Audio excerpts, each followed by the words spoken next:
Hey guys, Trevor Holt here. Must be Thursday.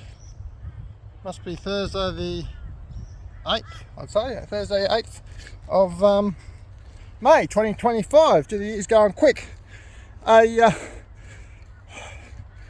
Just a quick message, I suppose, just to let everyone know that I'm doing fine. I'm getting back in the swing of things. Not just do I talk the talk, but the walk the walk. I've just done 100 steps up and down them flights. It's 18 steps with 2 intermediate platforms up and down the lookout there at the Ipswich Park. That was about an hour. Normally I can do like 160 to 180 in an hour, so it wasn't that inspiring, but get out there and doing it. Remember guys, get outside, get in the fresh air, and get involved in nature. It helps with your overall health. Diet and exercise go together. So just a quick sort of update, I suppose, in the fact that I went to court on Tuesday the 6th. It was just adjourned to the 10th of June. I got 4 weeks. I'm waiting on some requests to information from the police cameras and the police paperwork and everything from there. I've got to submit one to the National Fire Ant Eradication Program and try and so I've got the QP9 form and a statement of facts from the police. I just got to go through that and put my version of events there, and see what we can do there. But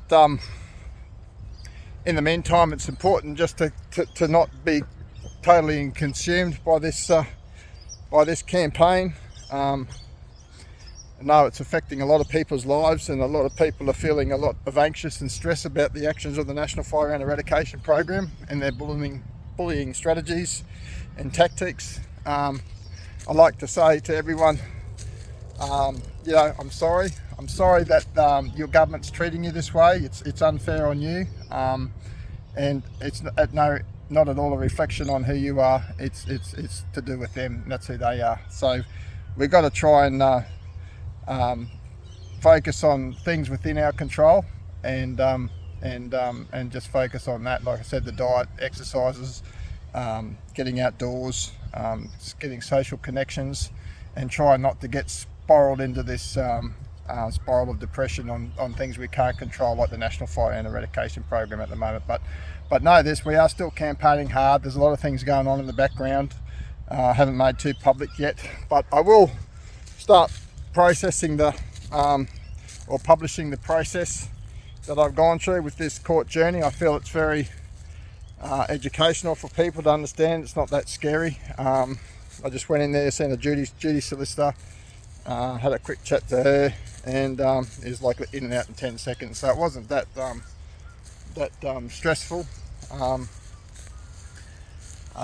we've got 4 weeks now to do it. So in regards to myself personally, I'm still battling on through my assignments. I'm in my final year of psychology now. I'm doing actually psychology of personality and social at the moment. So it's quite relevant because some of the context is about initiating change. So that's what we're going to do. We're going to look at other strategies and that moving forward, and some of these other campaigns we're on with the smart meters and that. So the message today is, guys, we can't focus on any specific outcomes or any specific occurrence that happened. Certainly don't get bogged down with what happened at my place, and the fact that I lost another calf. As sad as that is, and as devastating as that is, I'm still alive, my partner's still alive, and we're still here in the campaign fighting hard. We can't let the actions of the National Fire Ant Eradication Program get to us mentally. At the end of the day, they're the ones that got to live with themselves, not me. I'm quite happy with my actions. I'm quite satisfied that I'm in the right, and I'm doing everything I can to assist my community get better outcomes, because what they're doing is wrong. and I'm a firm believer in that.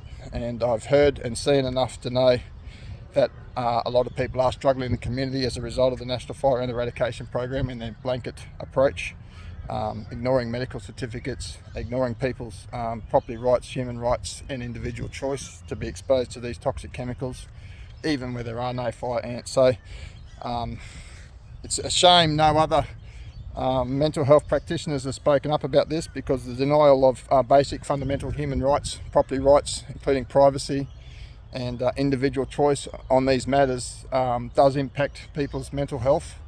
I'm surprised really that no other professional has come out and said that, but the COVID inquiry found that not enough emphasis was put on human rights in the decision making process, and they're doing the same now with this fire ant eradication program. So lessons of the past aren't learnt.